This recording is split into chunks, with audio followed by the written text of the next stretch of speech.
Updates on ADI Part 3 tests and standards checks. The DVSA has reviewed changes made to the ADI Part 3 test and standards checks.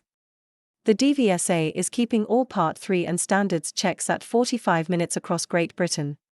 Tests carried out during the pandemic have shown that it gives enough time for instructors to properly demonstrate all of the required competences and use appropriate instructional techniques. There is no evidence that the shortened test has resulted in any detriment to standards.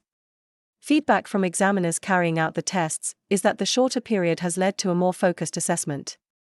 The DVSA will also continue to ask that the pupil who you bring to these tests must be at least partly trained.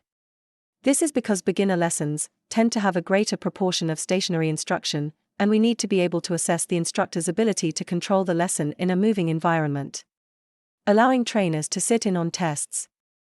Trainers are now allowed to sit in on ADI Part 3 and standards checks in England, and are encouraged to do so.